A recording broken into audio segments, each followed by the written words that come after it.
Hello friends, welcome to defence online education. I am Vikrant Singh. आप सभी का स्वागत है। आज की वीडियो में हम बात करेंगे 2 month strategy to crack AFCAT exam, यानी 2 मंथ में आप एफकेट को कैसे क्लियर कर सकते हैं बीइंग अ वर्किंग पर्सन। ठीक है, और बिगिनर्स, अगर आप बिगिनर हैं, आपके लिए किस तरीके की स्ट्रेटजी और प्लानिंग होनी चाहिए, कौन सी बुक्स को फॉलो करना चाहिए, वो सभी हम इस वीडियो में कवर करेंगे। साथ ही साथ अगर आप वर्किंग पर्सन हैं, आप कॉलेज जाते हैं, आप जॉब करते हैं, फिर भी एफकेट की प्रिपरेशन करना चाहते हैं, वो भी हम इस वीडियो में कवर करेंगे। किस तरीके से आप being a working person you can clear the AFCAT exam very easily in just 2 months and not just crack the exam but score 180 plus marks. That is very good score for the FCAT examination. If you look at previous year cutoffs, the cutoff vary around 140 to 160, but this year cutoff goes 165. You can clearly see the cutoff is gradually increasing year by year. तो आप इस बार भी कोशिश करेंगे 180 plus score करने की, तो आपके लिए एक बेनिफिट रहेगा, क्योंकि आप देख रहे हैं साल दर साल किस तरीके से कट ऑफ बढ़ता जा रहा है, क्योंकि कंपटीशन भी लगातार सालों में बढ़ता ही जा रहा है। एफकेट के एग्ज़ाम में भी इस तरह से कट ऑफ भी आपका जो है वो बढ़ता जा रहा है। तो अब बात करते हैं स्ट्रेटजी की। उससे पहले हम देख लेते हैं कि इस जो एफकेट का एग्ज़ाम है इसमें कौन कौन से सब्जेक्ट होते हैं। तो before we talk about our strategy, let have a quick look over the subject and topic frequently asked in FCAT examinations। ठीक है, तो कौन कौन से टॉपिक, सबसे पहले सब्जेक्ट देख लेते हैं। जनरल अवेयरनेस एक सब्जेक्ट आता है, इंग्लिश ग्रामर एंड कॉम्प्रिहेंशन, इसके आपको 25 क्वेश्चंस देखने को मिलते हैं। जनरल अवेयरनेस के भी आपको 25 क्वेश्चंस देखने को मिलते हैं। Number 3 numerical ability. Numerical ability के आपको 18 क्वेश्चन देखने को मिलते हैं, यानी मैथमेटिक्स के 18 क्वेश्चन आपको देखने को मिलते हैं। साथ ही साथ अगर आप बात करें रीजनिंग एंड मिलिट्री एप्टीट्यूड, जिसके आपको 32 क्वेश्चंस एफकेट एग्जाम में देखने को मिलते हैं।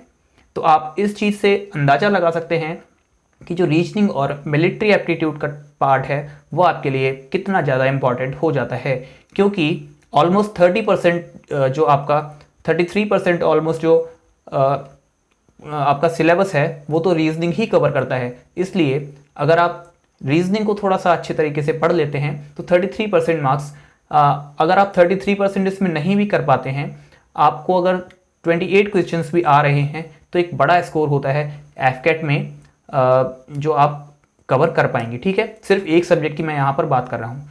यहाँ पर अगर टोटल मार्क्स की बात करें तो 300 मार्क्स का आपका पेपर होता है। 100 क्वेश्चंस आते हैं, इन सभी को सम करेंगे तो 100 क्वेश्चंस हो जाते हैं आपके।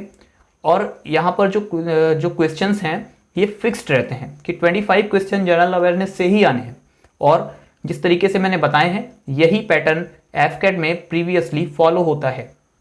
ये पैटर्न फिक्स्ड है और ये चेंज नहीं होता है। आप में से अगर किसी ने एग्जाम दिया है प्रीवियसली तो वो अच्छे तरीके से जानता होगा ये पैटर्न फिक्स्ड रहता है, चेंज नहीं होता है। और इसमें ऐसा भी नहीं है कि आपको सेक्शनल कट ऑफ चाहिए पर सब्जेक्ट 10 नंबर या 8 नंबर, ऐसा कोई सेक्शनल कट ऑफ भी नहीं होता है। ओवरऑल कट ऑफ ही एफकेट के एग्जाम में देखा जाता है।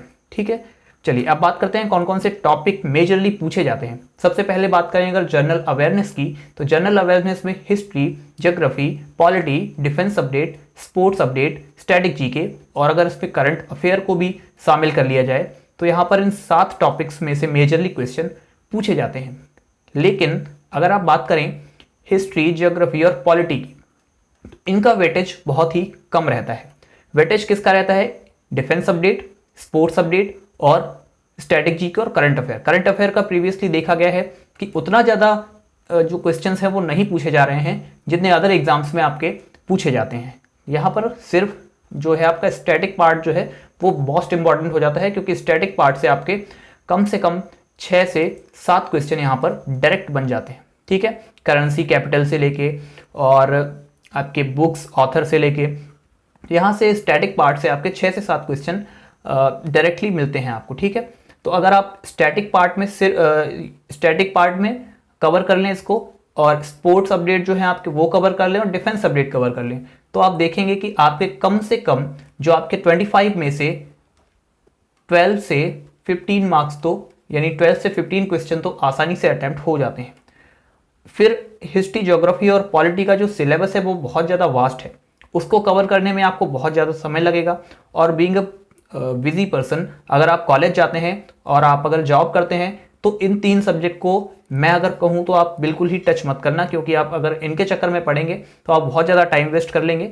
आपको क्या पढ़ना है, defence update, sports update, static GK और करंट अफेयर का थोड़ा बहुत नॉलेज आपको लेता रहना है, ठीक है। और अगर आप किसी और एग्जाम के साथ ही साथ कंपिटेटिव एग्जाम्स की तैयारी कर रहे हैं तो ये टॉपिक्स तो आपके ऑलमोस्ट कवर ही होंगे। हिस्ट्री, ज्योग्राफी और पॉलिटी का तो थोड़ा बहुत आपने पढ़ा ही होगा। लेकिन अगर आप सिर्फ और सिर्फ एफकेट की तैयारी कर रहे हैं तो आप defence update, sports update, static GK, बस इन 3 टॉपिक की तैयारी अच्छे ढंग से कर लीजिए। 10 से 12 या 12 से 15 नंबर क्वेश्चंस भी आपके इसमें अटैम्प्ट हो जाएंगे। नेक्स्ट अगर हम बात करें न्यूमेरिकल एबिलिटी की, ठीक है, जो न्यूमेरिकल एबिलिटी है इसमें आपके 18 क्वेश्चंस पूछे जाते हैं। किन टॉपिक्स से? ये रहे उन टॉपिक्स की लिस्ट। इनके जो क्वेश्चंस हैं उनकी जो वैल्यू है वो चेंज होती है हर बार, पर क्वेश्चन का टाइप जो है वो फिक्स रहता है। लेकिन प्रीवियस ईयर में क्या देखा गया, जो लास्ट ईयर का जो एग्ज़ाम था 2021 वाला जो एग्ज़ाम था, उसमें आपको मैथ थोड़ी लेंथी देखने को मिली थी। तो हो सकता है आगे आने वाले एग्जाम में भी यही ट्रेंड फॉलो किया जाए एफकेट के द्वारा। तो जो मैथ है वो आपको मॉडरेट लेवल तक की इस बार तो पढ़नी पड़ेगी, क्योंकि आप पिछली बार देखेंगे तो उसमें मॉडरेट लेवल की मैथ आई थी। टॉपिक कौन कौन से कवर होते हैं? नंबर 1 जो number system, percentage, LCM, HCF, profit loss, average, ratio proportion, time work and time and distance, mixture and allegation, SICI और एल्जेब्रा के कुछ टॉपिक्स कवर किए जाते हैं। इन टॉपिक्स को अगर आप कवर करते हैं मेजरली तो आप 18 में से 18 क्वेश्चन करेक्ट करके आएंगे। डेफिनेटली इतने ही जो टॉपिक्स हैं वो पूछे जाते हैं। एफकेट ने अपना जो सिलेबस है उसमें भी यही कहा है कि यही टॉपिक पूछे जाते हैं, इससे बाहर कुछ भी नहीं आता है। आगे बढ़ते हैं, इंग्लिश ग्रामर और कॉम्प्रिहेंशन। इंग्लिश की तैयारी किस तरीके से करेंगे? इंग्लिश बेसिक लेवल का पूछा जाता है, लेकिन अगर आप एयरफोर्स में सर्व करना चाहते हैं तो इंग्लिश आपकी साउंड होनी बहुत ज़रूरी है। इंग्लिश अच्छी, क्योंकि आप एयरफोर्स का पार्ट बनने जा रहे हैं। अब अगर फॉरेन रिलेशन बनते हैं आपके वहाँ से तो आपको इंग्लिश में ही कम्युनिकेट करना पड़ेगा। वहाँ की जो कल्चर है वो इंग्लिश में ही आपको कम्युनिकेट करना पड़ता है, इसलिए English is the most important part for being AFCAT aspirant, ठीक है। तो comprehension, error detection, sentence completion, synonym antonym, idiom phrases and cloze passage, ये आपके जो 6 टॉपिक्स हैं, इन 6 टॉपिक से ही आपके क्वेश्चंस पूछे जाते हैं।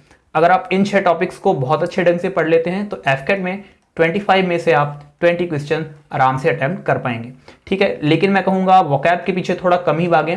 इडियम फेजेस को आप पढ़ लें, इसमें से क्वेश्चन बन जाएंगे। एंटोनिम सिनोनिम से पीछे थोड़ा कम भागें, क्योंकि 2 या 3 नंबर के ही आते हैं और टाइम बहुत ज़्यादा कंज्यूम करते हैं अगर आप इनको पढ़ने बैठते हैं, ठीक है।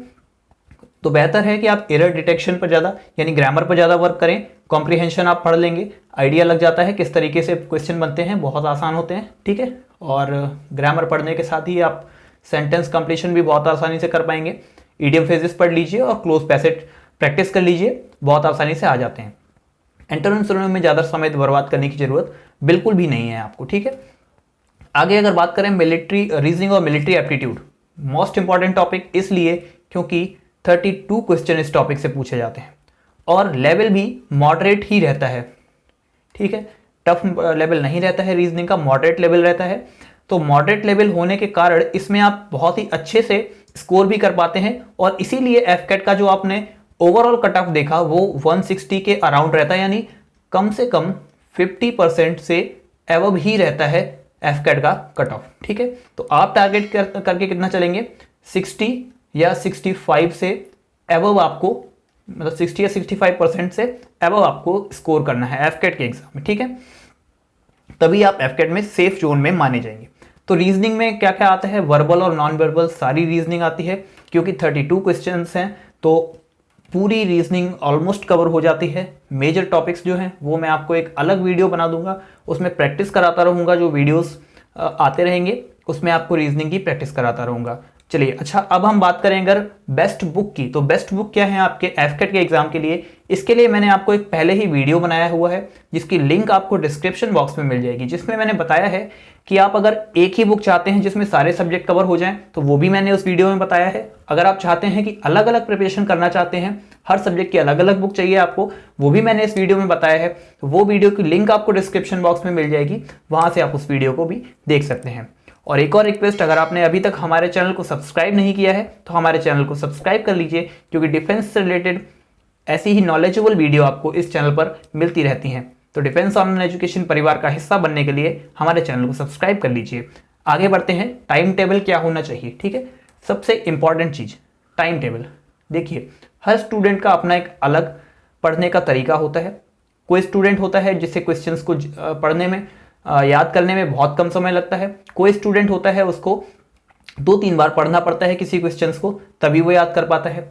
इसलिए अगर टाइम टेबल की बात करें तो हर स्टूडेंट को अपना टाइम टेबल खुद से प्रिपेयर करना चाहिए। लेकिन अगर मैं बात करूं कि वर्किंग पर्सन अगर हैं, आप काम करते हैं, फिर आप एफकेट की प्रिपरेशन करना चाहते हैं, या फिर आप कॉलेज गोइंग स्टूडेंट हैं फिर भी एफकेट की प्रिपरेशन कर रहे हैं, तो आपको एटलीस्ट 2 आवर्स तो देने ही चाहिए आपकी प्रिपरेशन के लिए। क्योंकि एफकेट इतना कोई बड़ा एग्जाम नहीं है, आप आसानी से क्रैक कर सकते हैं, इसलिए 2 आवर्स तो आपको एक दिन में देना ही पड़ेगा। अब इन 2 आवर्स में स्टडी किस तरीके से करनी है, उसके 2-3 तरीके होते हैं। आप एक तो टारगेट बेस्ड स्टडी कर सकते हैं। टारगेट बेस्ड स्टडी का मतलब मेरा ये है कि आप किसी भी पर्टिकुलर टॉपिक को टारगेट कर लेते हैं कि इस टॉपिक को मुझे 1 दिन में या 2 दिन में कवर करना है, तो आप उस पर्टिकुलर टॉपिक को 2 दिन करके कवर करते चले जाते हैं। ठीक है, दूसरा तरीका क्या होता है, आप इस तरीके से स्टडी करते हैं कि मैं 2 दिन किसी पर्टिकुलर सब्जेक्ट को पढ़ूंगा, अगले 2 दिन दूसरे सब्जेक्ट को, और इस तरीके से आप अपनी स्ट्रेटेजी को बनाते हैं। तो जो भी आपको तरीका अच्छा लगता है, या तो आप टॉपिक वाइज या फिर डे वाइज किसी भी तरीके से अपनी स्ट्रेटेजी को प्लान कर सकते हैं। उसी हिसाब से आप अपना टाइम टेबल बना लीजिए, क्योंकि जो आपको सब्जेक्ट कौन कौन से कवर करने हैं, एक मैथमेटिक्स, एक आपको रीजनिंग, जीके जिसमें आपके हिस्ट्री, ज्योग्राफी, पॉलिटी मैंने बताया। अगर ज़्यादा आपका अच्छा नहीं है तो उसमें आपको ज़्यादा घुसने की भी ज़रूरत नहीं है। डिफेंस अपडेट और करंट अफेयर वगैरह, इन पर ध्यान दीजिए। और लास्ट आपका बचा इंग्लिश। इंग्लिश के लिए भी मैंने आपको कुछ टॉपिक्स बताए हैं गिने चुने, उन्हीं टॉपिक्स पर ज़्यादा ध्यान दीजिए। और जो आपका वोकैब का पार्ट है, सिनोनिम एंटोनिम का पार्ट पर्टिकुलर, उस पर आप कम ध्यान दें, क्योंकि उसमें क्वेश्चन तो 2-3 ही बनते हैं लेकिन टाइम बहुत ज़्यादा कंज्यूम कर लेते हैं, इसलिए उन पर थोड़ा कम ध्यान दे के भी आप आसानी से एफकेट को क्लियर कर सकते हैं। तो ये तो बात हुई टाइम टेबल, बुक, स्ट्रेटजी वगैरह, सब मैंने इस वीडियो में डिस्कस की है। तो अगर ये वीडियो आपको अच्छा लगा हो तो इस वीडियो को लाइक कर दीजिए, और अगर ये वीडियो यूजफुल है तो अपने फ्रेंड्स के साथ भी इस वीडियो को शेयर करना बिल्कुल मत भूलिए।